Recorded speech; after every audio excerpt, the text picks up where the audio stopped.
Body surface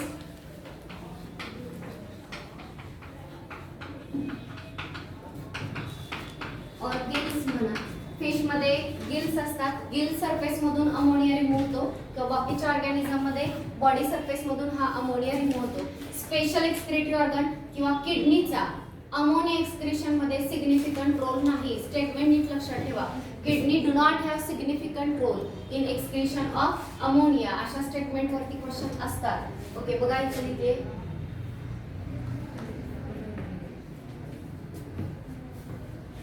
kidney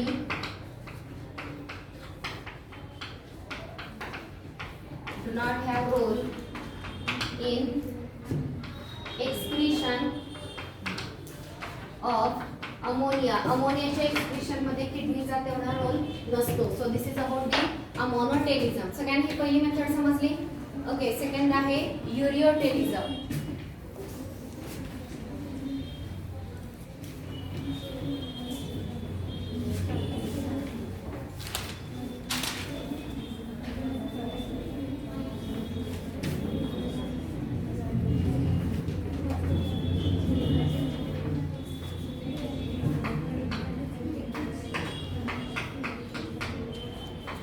first what is mean by ureotelism. Ureotelism म्हणजे काय बघा. Excretion of waste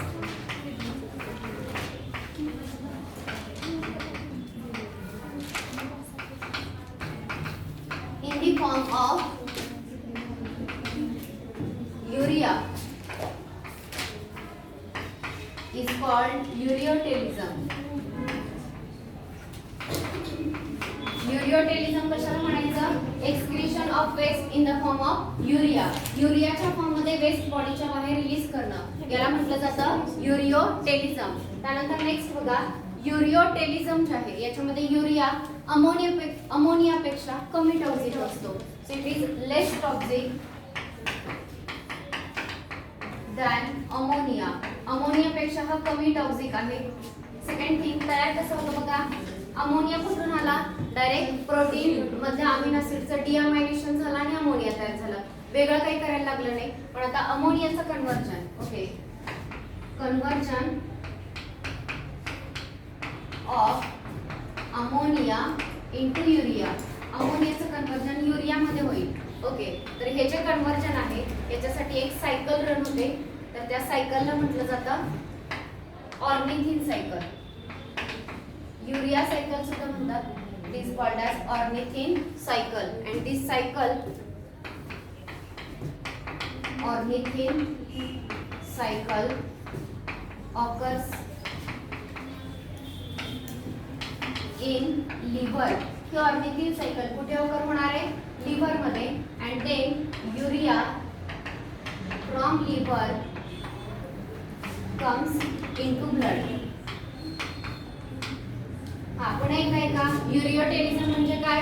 excretion of waste in the form of urea is called as युरियोटेलिझम.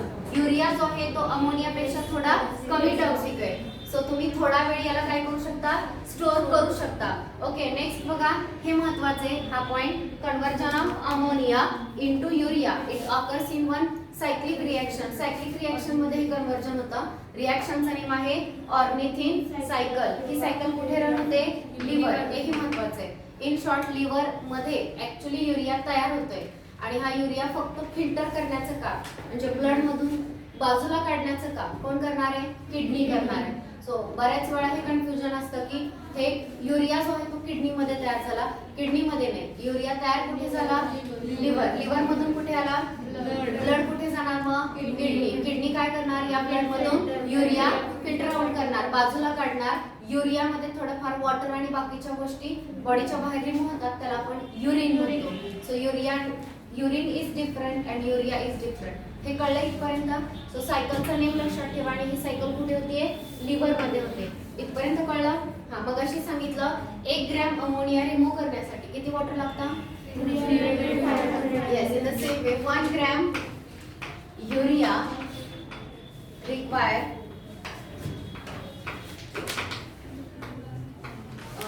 50 ml water. 1 gram युरियासाठी किती water required असतं. 50 ml water जे आहे ते लागते 1 gram युरियासाठी required आहे. इथपर्यंत समजला? ओके. त्यानंतर नेक्स्ट बघा,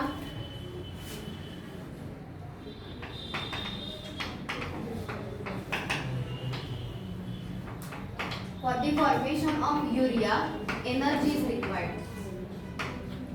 Energy is required. युरिया तयार होण्यासाठी कशाची गरज आहे? एनर्जीची गरज आहे. सगळ्यांना समजलं इथपर्यंत? ओके. सो बघा, मी आधी आपण अमोनोटेलिझम शिकलो. अमोनिया खूप टॉक्सिक आहे, खूप वॉटर लागतं, तरी पण काही ऑर्गॅनिझम मध्ये ही मेथड आहे. त्यापेक्षा अमोनियापेक्षा कमी टॉक्सिक कोण आहे? हा, युरिया आहे. तो जरा वेळ तुम्ही स्टोर करू शकता. वॉटर सुद्धा त्याच्यापेक्षा कमी लागतं, बरोबर का? मग सगळेच ऑर्गॅनिझम ही किंवा ह्याच्या नंतरची मेथड का नाही फॉलो करत? अमोनोटेलिक ऑर्गॅनिझम जे आहेत ते सुद्धा युरिया का नाही एक्सक्रीट करत? तर बघा, प्रोटीन मध्ये अमीनो ऍसिड आलं, अमीनो ऍसिड मधून डिअमायनेशन करून अमोनिया रिमूव्ह झाला. याला तेवढी एनर्जी लागत नाही, पण अमोनियाचं कन्व्हर्जन युरिया मध्ये करण्यासाठी काय लागणार आहे? त्या ठिकाणी एनर्जी इन्व्हेस्ट करायला लागणार. तर हे जे ऑर्गॅनिझम आहे, ॲक्वॅटिक ऑर्गॅनिझम, त्यांच्याकडे भरपूर वॉटर अवेलेबल आहे, त्यामुळे ते वॉटर वेस्ट घालवू शकतात. एनर्जी जास्त वेस्ट घालवत नाही, कारण वेस्ट तयार करण्यासाठी सुद्धा काय करायला लागते? एनर्जी इन्व्हेस्ट करायला लागते, बरोबर का? सो तेवढी पण ते एनर्जी वाया घालवत नाही, ते अमोनियाच्याच फॉर्म मध्ये. इथं आपण का बरं एनर्जी वाया घालवतोय? आपल्याला वॉटर सेव्ह करायचंय. आपल्याला वॉटर वाया घालून चालणार नाही, कमी आहे ते वॉटर सेव्ह केलं पाहिजे, अदरवाइज डिहायड्रेशनने सुद्धा डेथ होते. वॉटर सेव्ह करण्यासाठी आपण तेवढी एनर्जी इन्व्हेस्ट करतोय. इथपर्यंत कळलं? आणि याचे मेन एक्झाम्पल हे लक्षात घ्या. त्यांनी तिथं एक स्टेटमेंट दिलेले आहे, terrestrial form necessitated terrestrial adaptation necessitated ureo and uricotelism. म्हणजे जमिनीवरती राहण्यासाठी झालेलं अडॅप्टेशन. समजा की वॉटर मध्ये होतात तोपर्यंत अमोनोटेलिझम ठीक आहे, भरपूर वॉटर आहे, पण लँड वरती आल्यानंतर वॉटर काय झालं? बॉडी मधलं कमी आहे. मग तो वॉटर सेव्ह करण्यासाठी काय चेंज झाला? तर आपण अमोनिया नाही, काय रिमूव्ह करतो? युरिया. काही टेरेस्ट्रियल ऑर्गॅनिझम युरिक ऍसिड सुद्धा रिमूव्ह करतात. ओके. सो याचे एक्झाम्पल बघा, mental mammals. Most of the mammals ureotelic आहे, ज्याच्यामध्ये आपण सुद्धा इन्क्लूड होतो. त्यानंतर terrestrial amphibian,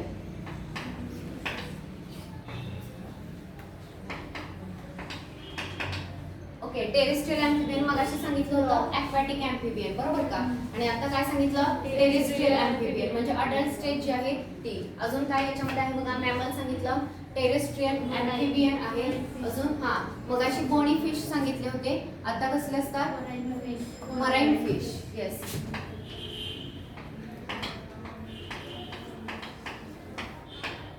okay. Marine fish जे आहेत ते सुद्धा काय असतात?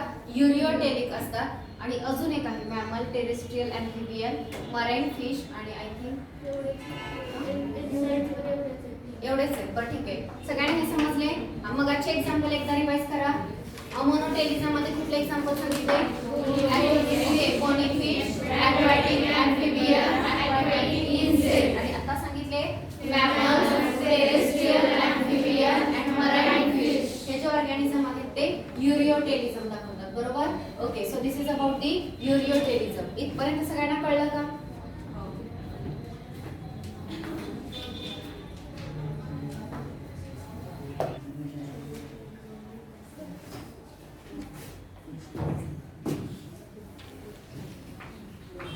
ओके. युरिकोटेलिझम बद्दल काय सांगितले बघा.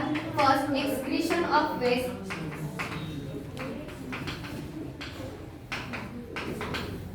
in the form of uric acid. Uric ऍसिडच्या फॉर्म मध्ये वेस्ट बॉडीच्या बाहेर रिमूव्ह करणं, याला काय म्हटलं जातं? Uricotelism. It is called as uricotelism. हे कळलं सगळ्यांना? ओके. सेकंड थिंग, अमोनियाचं कन्व्हर्जन किंवा त्याच्या युरिक ऍसिड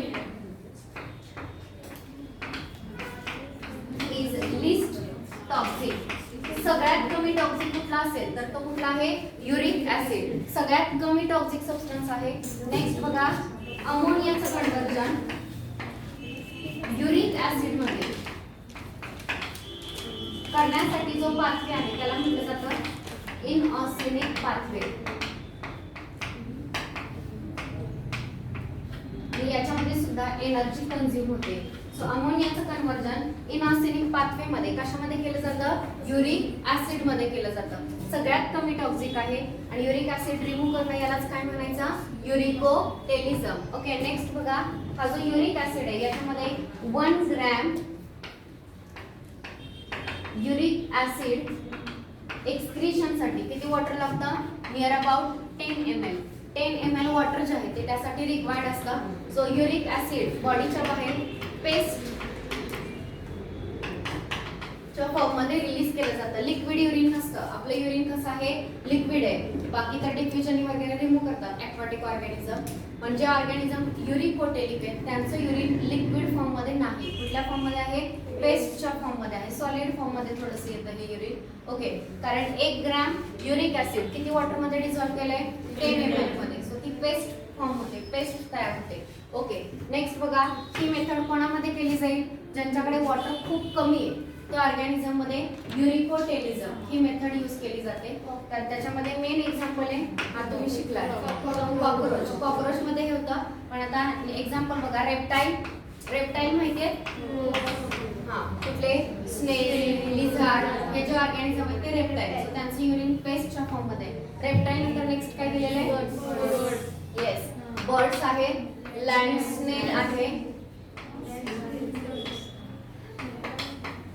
लँड स्नेल, रेप्टाईल, बर्ड्स आणि इन्सेक्ट. इन्सेक्ट म्हणजे कॉकरोच सारखे ऑर्गॅनिझम. या सगळ्यांमध्ये युरिक ऍसिड या फॉर्म मध्ये वेस्ट बॉडीच्या बाहेर रिलीज केलं जातं. सगळ्यांना युरिकोटेलिझम कळलं? काय सांगितलं युरिकोटेलिझम मध्ये? excretion of waste in the form of uric acid. It is called as uricotelism. Uric acid is least toxic substance. म्हणजे तिन्ही मध्ये सगळ्यात कमी टॉक्सिक कोण आहे? Uric acid. मग याच्यामध्ये अमोनियाचं कन्वर्जन कशामध्ये केलं जातं? युरिक ऍसिड मध्ये. कुठला पाथवे? इनअसेनिक पाथवे. 1 ग्रॅम युरिक ऍसिडला किती वॉटर लागतं? Near about 10 ml. हे जे युरिक ऍसिड आहे ते पेस्टच्या फॉर्म मध्ये बॉडीच्या बाहेर रिलीज होतं. सो वॉटर भरपूर कन्झर्व केलं जातं. मेनली रेप्टाईल, बर्ड, लँड स्नेल आणि इन्सेक्ट यांच्यामध्ये आपल्याला युरिकोटेलिझम ही मेथड पाहायला मिळते. आणि या ऑर्गॅनिझमला आपण काय म्हणणार आहोत? युरिकोटेलिक ऑर्गॅनिझम. युरिकोटेलिक ऑर्गॅनिझम. सगळ्यांना युरिकोटेलिझम समजलं?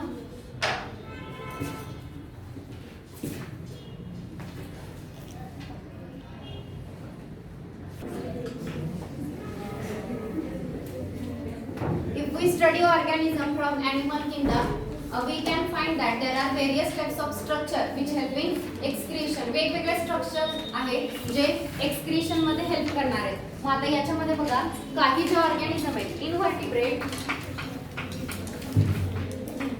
सो इनव्हर्टिब्रेट्स कडे ट्यूब्युलर सिंपल ट्यूब आहे which help in excretion. तर जे डेव्हलप झालेले कॉर्डेट्स आहेत, या कॉर्डेट कडे किडनी हा ट्यूब्युलर ऑर्गन आहे जो एक्सक्रीशनला हेल्प करणार आहे. सो जे लोअर ऑर्गॅनिझम आहेत इनव्हर्टिब्रेट आहेत त्यांच्यामध्ये सिंपल ट्यूब आहे एक्सक्रीशनला हेल्प करणारी, आणि कॉर्डेट मध्ये किडनी सारखा डेव्हलप झालेला ट्यूब्युलर ऑर्गन आहे. जर आपण आतापर्यंत ॲनिमल किंगडम तुम्ही एकदा रिवाइज केला म्हणजे ॲनिमल किंगडम आपण सगळा स्टडी केला बरोबर. Porifera, Cnidaria, Ctenophora, Platyhelminthes, Aschelminthes, Annelida, Arthropoda, Mollusca, Echinodermata, सगळ्यांमध्ये आपण सांगितलंय तो रेस्पायर कसा करतो, एक्सक्रीशन कसं आहे. जिथं जिथं सांगितलंय त्या त्या ठिकाणी पोरिफेराकडे स्पेशल असं ऑर्गन नाहीये, डिफ्युजन ते वेस्ट रिमूव्ह करणार आहे. निडारियामध्ये सुद्धा तसंच आहे. टिनोफोरामध्ये सुद्धा डिफ्युजन रिमूव्ह करतात. नेक्स्ट येतो प्लॅटीहेल्मिंथिस. प्लॅटीहेल्मिंथिस मध्ये ऑर्गन सांगितलं आठवतोय? Yes, flame cell. त्या ऑर्गनचं नेम आहे फ्लेम सेल्स. त्यालाच काय म्हटलं जातं? Protonephridia. It is also called as protonephridia, जो प्लॅटीहेल्मिंथिस मध्ये प्रेझेंट आहे. नेक्स्ट प्लॅटीहेल्मिंथिस नंतर कोण येतो? ॲस्केल्मिंथिस. त्याच्याकडे एक्सक्रीटरी ट्यूब आहे. ठीक आहे, नेम तसंच दिलेलं एक्सक्रीटरी ट्यूब. ॲस्केल्मिंथिस मी इथं लिहिते एक्सक्रीटरी ट्यूब. ॲस्केल्मिंथिस नंतर कोण होता? ॲनेलिडा. ॲनेलिडाकडे काय प्रेझेंट आहे? नेफ्रिडिया. करेक्ट, नेफ्रिडिया प्रेझेंट असतात. ओके, त्यानंतर कुठला आहे? नेफ्रिडिया नंतर नेक्स्ट आहे आर्थ्रोपोडा. आर्थ्रोपोडामध्ये इन्सेक्ट पण येतात, क्रुस्टाशियन पण येतात. सो इन्सेक्ट जे आहेत यांच्याकडे माल्पिगियन ट्युब्यूल असतात, बरोबर का? माल्पिगियन ट्युब्यूल. आणि क्रुस्टाशियन जे त्यांच्याकडे अँटेनल ग्लँड किंवा तिलाच ग्रीन ग्लँड म्हटलं जातं. हे स्ट्रक्चर प्रेझेंट आहे. सो काय काय सांगितलं बघा. काही सरफेस मधून डिफ्युजननीच रिमूव्ह करतात. प्लॅटीहेल्मिंथेस पासून बघा फ्लेम सेल किंवा प्रोटोनेफ्रिडिया आहे, त्यानंतर एक्सक्रीटरी ट्यूब, त्यानंतर नेफ्रिडिया, माल्पिगियन ट्युब्यूल. नेक्स्ट सांगितलं ग्रीन ग्लँड किंवा त्यालाच काय म्हटलेलं आहे अँटेनल ग्लँड. कुठे? आर्थ्रोपोडामध्ये. आर्थ्रोपोडा नंतर नेक्स्ट कोण आहे? मोल्युस्का. मोल्युस्का मध्ये काय सांगितलंय? काय? त्याच्यामध्ये एक्सक्रीटरी ऑर्गन नाही दिला. बरं, मोल्युस्का नंतर नेक्स्ट आहे इकायनोडर्माटा. इकायनोडर्माटा मध्ये आय थिंक मोल्युस्का मध्ये दिलेले फिदर लाईक गिल्स दिले.